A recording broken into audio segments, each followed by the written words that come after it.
अनहवाए और करि सिंगार पलना पौढ़ाए। मैया ने लाला को स्नान कराया और पालना में पौढ़ा दिया श्रृंगार करके, और भगवान का पूजन करना था। तो मैया ने फिर स्नान किया, कपड़ा बदला और फिर पूजा करने गई। बच्चे की सेवा करने के बाद फिर स्नान ध्यान करके ही पूजा में जाना चाहिए, क्योंकि बच्चा तो शरीर पर मलमूत्र इत्यादि भी करता रहता है। तो मैया ने पुनः स्नान किया, पूजा हेतु कीन स्नान, और फिर अपने कुल देवता रंगनाथ भगवान की पूजा की।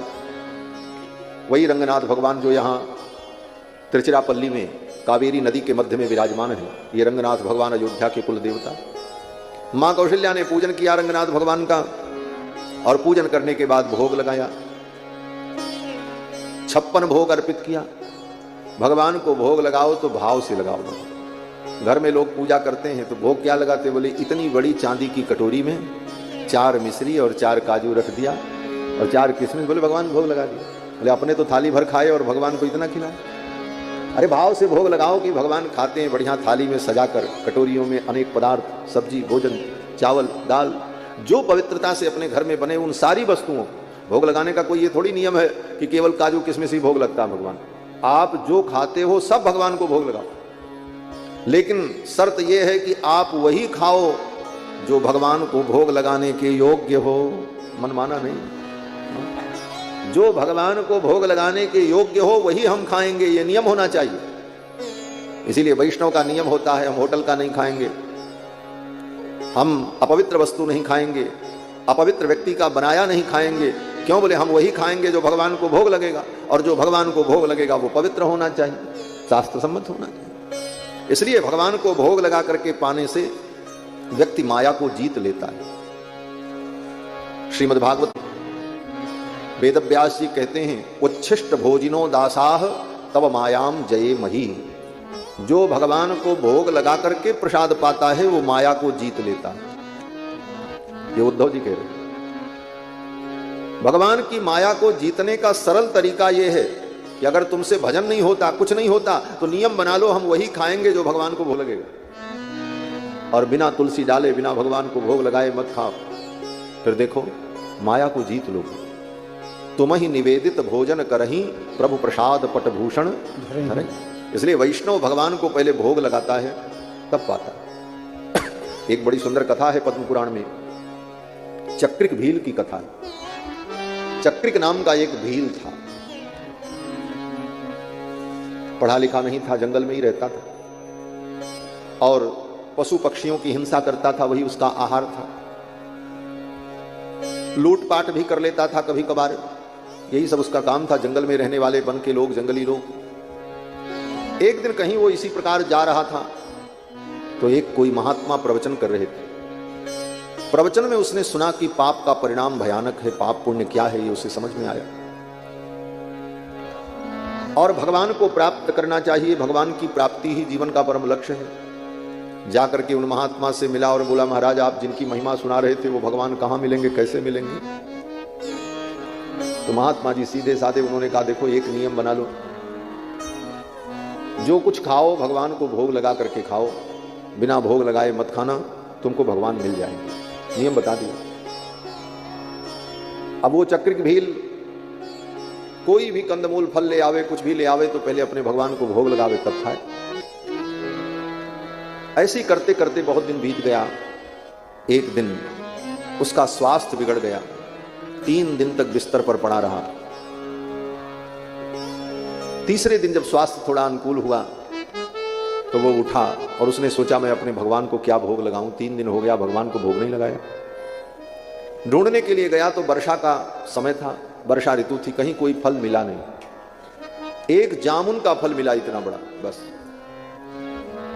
तो सोचा इस जामुन फल को ही भोग लगावें, लेकिन गुरुजी ने एक नियम बता दिया था, देखो भगवान को अच्छी वस्तु भोग लगाना, मीठी वस्तु भोग लगाना। तो जाति का तो भील था, उसने सोचा ये जामुन मीठा है कि खट्टा है ये कैसे जाने, और एक ही जामुन थी। बोले अब उस एक जामुन को अगर स्वाद लेने में वो खा ले तो फिर भोग क्या लगाता। तो उसने सोचा कि ऊपर की डंडी तोड़कर जीभ से इसको जरा इसका स्वाद जान ले, मीठा है कि खट्टा है, तब भगवान को भोग लगावे। अब उसने उस जामुन को अपने जीभ पर रखा और ज्यों ही स्वाद लेने चला, जामुन तो चिकनी थी और उसका मुंह भी बड़ा, वो विशालकाय था महाराज। वो जामुन छोटी सी सट्ट से उसके मुंह में सटक गई महाराज, सटक गई तो गले में पहुंच गई यहाँ।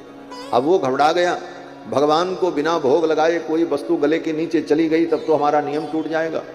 निकालने की कोशिश की लेकिन वो निकला नहीं, तो उसने अपने गले को यहीं पकड़ करके दबाया। तावत सब्बेन हस्तेन गल रंध्रम बबंध सहा, वेद व्यास जी लिखते हैं कि बाएं हाथ से उसने अपने गले को ऐसे पकड़ लिया, जामुन को नीचे नहीं जाने दिया। बोले बिना भोग लगाए कैसे नीचे चला जाए। अब निकालने की कोशिश करने लगा लेकिन वो जामुन निकले नहीं। बहुत कोशिश करने के बाद जब नहीं निकला तो उसने क्या किया, बोले दाहिने हाथ से छुरा उठाया और सीधे यहीं से गले को काट करके जामुन बाहर निकाला और निकाल करके उस जामुन को धो करके अपने भगवान के सामने रखा भोग लगाने के लिए। और रक्त की धारा बहने लगी, शरीर शिथिल होने लगा और ये स्थिति हुई कि अब गिरेगा, अब गिरेगा। और ज्यों ही वो गिरने लगा तब तक भगवान नारायण प्रकट हो गए, अपने दोनों हाथों में उसको संभाल लिया। भगवान प्रकट हो गए, अपने दोनों हाथों से उसको संभाल लिया। भगवान के कर कमल का स्पर्श होते ही वो घाव हो तो सब ठीक हो गया। शीतल सुखद छाह जहीं कर की मेटत शाप ताप माया, भगवान के शीतल कर कमल का स्पर्श होते ही वो तो स्वस्थ हो गया। भगवान प्रसन्न हो गए। भगवान ने कहा मांगो वरदान क्या चाहिए, कहो तो मैं तुमको ब्रह्मा बना दूं आज ही। ब्रह्मत्वम वा शिवत्वम वा, भगवान ने कहा मैं तुमको ब्रह्मा बना दूं। ये ब्रह्मा जी जो हैं इनको आवश्यक सेवा निवृत्ति दे दी जाए, इनको रिटायर कर दिया जाए। और कहो तो शंकर जी का पद तुमको दे दें। शिवत्वम वा, शिव जी हमारे प्रेमी हैं, उनको हम कह देंगे जाओ कैलाश में भजन करो, आपकी गद्दी पे ये बैठेगा। भगवान तो भगवान है, कुछ भी कर सकते हैं। ब्रह्मत्वम वा शिवत्वम वा विष्णुत्वम वापि दीयते, भगवान ने कहा कहो तो मैं तुमको आज अपना ही पद दे दूं। हाँ, मैं विष्णु हूं, ब्रह्मांड का पालन करता हूं, कहो ये गद्दी मैं तुमको सौंप दूं, तुम ही विष्णु बनकर के बैठ जाओ। ऐसी सेवा तुमने की। भगवान ने कहा यतो निज गलम छित्वा मम संतोषणम कृतम, अपने गले को काट करके तुमने मुझे संतुष्ट कर दिया। बिना भोग लगाए भगवान को जो व्यक्ति भोजन करता है ना, वो पाप खाता है। भगवान को अगर समर्पित नहीं किया और आप खा रहे हो तो आप पाप खा रहे हो। आपसे अच्छे, उन तथाकथित हिंदुओं से अच्छे तो वो हैं जो अपने ईश्वर को किसी न किसी रूप में भोजन को अर्पित करके तब ग्रहण करते हैं। एक किताब मैंने पढ़ी थी, भोजन के आदाब, एक मौलवी साहब थे, उनकी लिखी हुई किताब भोजन के आदाब। आज भी मेरी लाइब्रेरी में वो पुस्तक है। बहुत सारी किताबें हैं ऐसी, तालीमुल इस्लाम, कस्सुल अंबिया, कुरान का तर्जुमा, सब एक बार देखा है। उसी क्रम में एक किताब पढ़ी हमने, खाने के आदाब। और उस खाने के आदाब में जो लिखा है, अच्छी बात कोई भी व्यक्ति कहे तो उसको विचार करना चाहिए।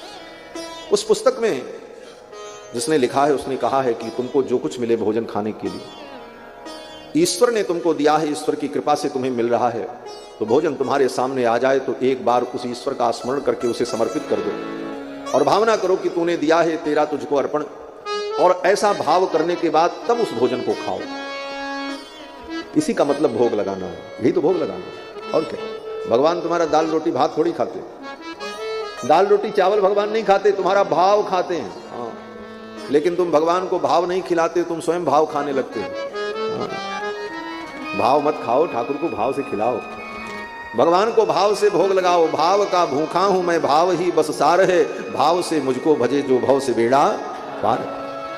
भाव बिन सुनी पुकारे मैं कभी सुनता नहीं, भाव की एक टेर ही करती मुझे लाचार। भाव से भगवान को भोग लगाना है।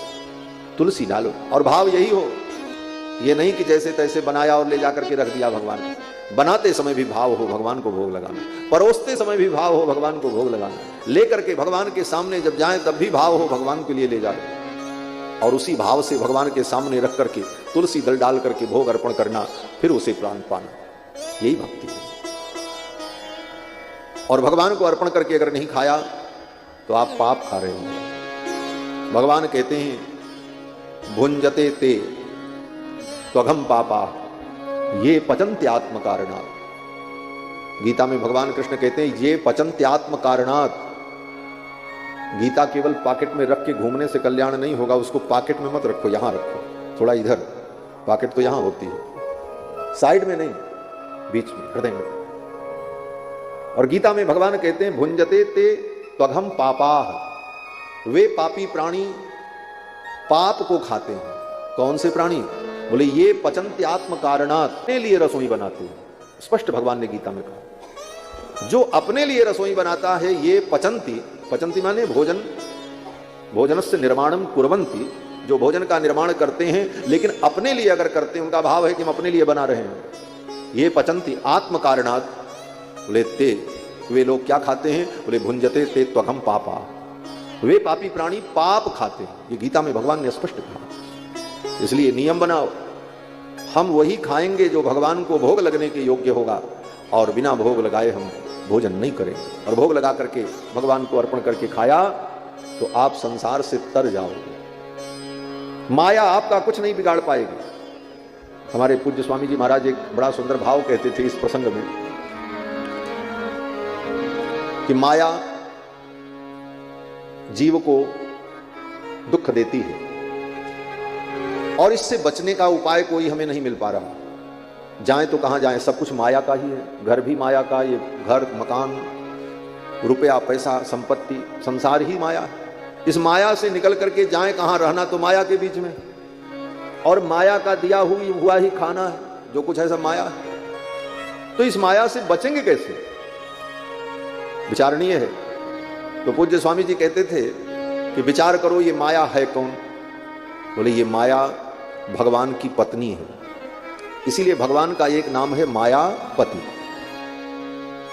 मायापति सेवक सन माया, भगवान मायापति हैं। और भगवान की एक पत्नी और है, वो कौन है? बोले वो लक्ष्मी है, वो सीता है। और सीता और लक्ष्मी कौन है? बोले ये जगत जननी है, सारे जगत की मां है, हमारी आपकी सबकी मां है। तो ये माया क्या है? बोले माया भी मां है लेकिन सौतेली मां है। क्या है? सौतेली मां है। और मां और सौतेली मां में अंतर क्या होता है? बोले सौतेली मां तो कुछ भी कर सकती, इसलिए माया तो कुछ भी खिला देगी, और माया कुछ भी खिला देगी तो गड़बड़ हो जाएगा। लेकिन करें क्या? बोले पिता ने इसको ब्याहा है, पिता तो ब्याह करके लाए हैं, विरोध भी नहीं कर सकते। अब पिता ब्याह कर ले दूसरा ब्याह, तो बेटा कहां विरोध करता फिरे? जो भी है पिताजी ने किया है तो मां के समान तो है ही है, लेकिन उसके हृदय में तो पुत्र के प्रति भाव नहीं है। तो पुत्र अपने बचने के लिए क्या करे? बोले सावधान भी रहे और पिता को भी कष्ट न हो। बार बार उस सौतेली मां को गाली देगा वो बेटा तो क्या होगा? बोले बाप नाराज हो जाएगा, क्यों? बोले बाप तो ब्याह करके लाया। उसी तरह जो माया को बहुत ज्यादा गाली देता है ना, भगवान उस पर नाराज हो जाते हैं, वो और माया के चक्कर में पड़ जाते हैं। इसलिए माया को ज्यादा गाली भी नहीं देना, माया की ज्यादा निंदा भी नहीं करना। ठीक है, भगवान की माया है, जैसी है अच्छी। बोले तो बचने का उपाय क्या? बोले भोजन तो वही बनाएगी सौतेली मां, पता नहीं क्या मिला दे और खा लें, धोखा हो जाए तब। बोले तो एक नियम बना लो, सौतेली मां कुछ भी बना करके दे, पहले अपने पिताजी को खिलाओ, उसके बाद खाओ। पहले पिताजी को खिलाओ तब खाओ। और जो ही पिताजी को खिलाने जाओगे, सौतेली मां तो चौंक जाएगी, अरे अगर मैंने कुछ दिया तो ये तो मेरे खसम को खिलाएगा, फिर तो गड़बड़ हो जाएगा। फिर वो माया कभी तुम्हारे साथ धोखा नहीं कर सकती। उसी प्रकार माया के द्वारा जो तुम्हें प्राप्त हो, वस्त्र आभूषण भोजन अन्न, पहले भगवान को अर्पित करो, फिर उसके बाद उसे स्वीकार करो। कभी माया का प्रभाव नहीं। इसी बात को गोस्वामी तुलसीदास जी कहते हैं, तुम ही निवेदित भोजन करही, प्रभु प्रसाद पट भूषण धरही।